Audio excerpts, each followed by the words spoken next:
Hi everyone, and welcome to another review on Noodle Journey. This is episode 100, if you can believe it. I mean, technically I've released a little more than 100 videos, like the hot sauce one and the Momofuku hack, but for the numbered individual noodle reviews, this marks episode 100. I'm not doing anything super gimmicky or crazy for this milestone. Instead, since I started this whole channel with Nongshim Shin and Shin Black, it feels only appropriate to celebrate 100 episodes with Nongshim's newest offerings in the Shin product line, starting with this one. This is Shin Gold Ramyun. I find that there is just a perfect balance of quality, taste, portion size, and local availability that keeps me coming back to Shin and Shin Black again and again as two of my favorite noodle meals. They are just so damn tasty, and they're easy to spruce up, and when you're in a rush, they take very well to microwaving. And since I'm already used to the spice levels, I could even say they're my comfort food. And so last year, Nongshim announced that there were two new additions to the Shin lineup manufactured in the USA. There's Shin Green, which is a spicy vegan soup with mushrooms and tofu, and there's this one, Shin Gold, which is a spicy chicken broth. What's the downside? Well, since they launched, these have only been available exclusively at Kroger supermarkets and their subsidiaries like Fred Meyer, Ralph's, and Food 4 Less. And where I live, there isn't a Kroger-owned store anywhere for literally hundreds of miles in any direction. But now, Shin Gold has finally made its way to my local Walmart and Asian grocers, and there was much rejoicing. If you live near a Kroger or Walmart or any other store that sells these now, you're looking at around $7 to $10 for a 4-pack, which is about what Shin Black costs. This is a slightly more premium product than regular old red packaged Shin and is priced accordingly. These are assuredly going to start popping up online too, so keep your eyes peeled. Now, in the interest of full disclosure, before I get to the review, I opened my 4-pack the day I bought it, and I ate one of these immediately. So there's no surprises for me in this review. I'll just be speaking from experience here. So let's check the vitals and take a look at what's inside the pack. Sodium for this whole package is pretty high at 1940 milligrams. And as usual, Nongshim is trying to treat this bag as 2 servings to try to make it appear less salty than it actually is. So inside we have Nongshim's staple round block of noodles, always a treat. We've got 2 soup bases. One of them is the spicy red chili Shin seasoning in this packet, and a powdered thickener / chicken base in this one. And then a very sizable dry flake packet containing egg yolk, green onion, carrots, peas, red chili, and garlic. This seriously is like double the size of what comes with the other Shin varieties. It's really nice. As far as meat and allergens, this does contain real chicken extract in the broth, as well as beef, believe it or not, plus some anchovy for umami, but I promise you won't taste any fish in this. Using fish for umami is kind of a standard Asian noodle thing, as we've learned these last 100 episodes. So let me cook this up and show you what's what with Shin Gold.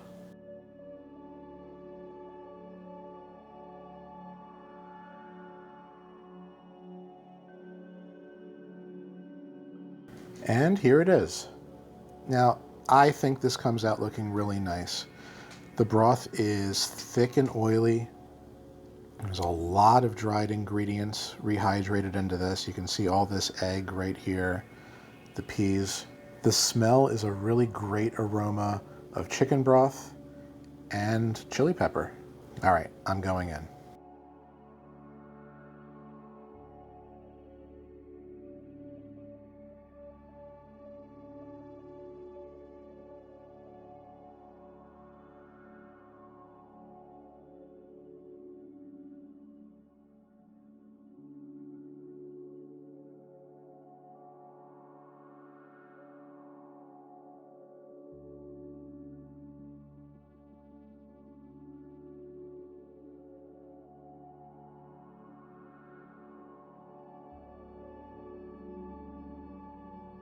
All right, the noodles are the same Nongshim noodles you hopefully already know and love.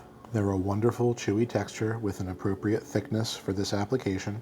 These are always an 8 out of 10 for me. You may ask me at this point in the channel's history, if I love Nongshim noodles so much, why aren't they a 10 out of 10? Well, there's a couple reasons.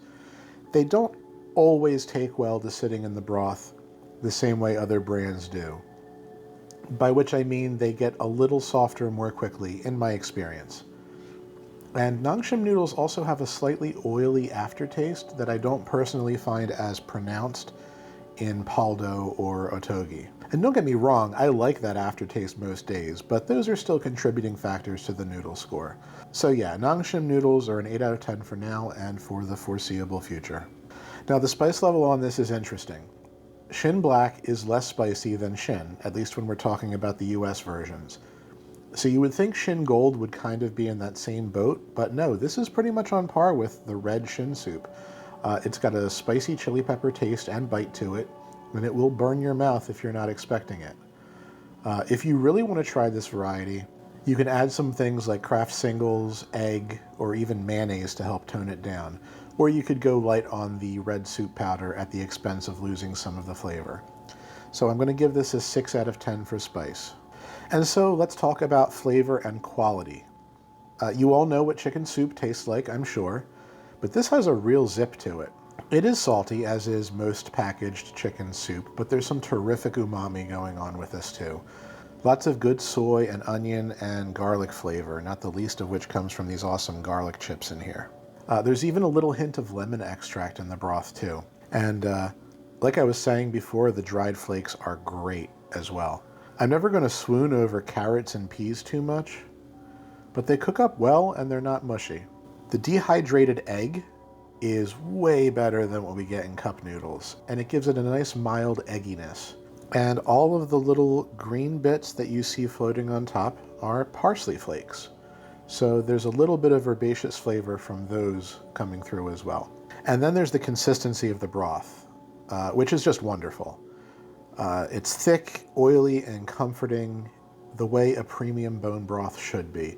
It almost is like a Korean take on a Japanese paitan. I gave the American version of Shin Black an 8 out of 10 back in episode 2, and I want to give this an 8 out of 10 as well because I feel like it's the same great quality, but the abundance of dry ingredients and the originality of this recipe as a whole pushes this up to a 9 out of 10 overall score for me. So yes, I'm going to be controversial here and say that I think this is better than the much-loved Shin Black. Somebody out there is probably going to be pissed at me for grading this better than Shin Black, but yeah, I said what I said.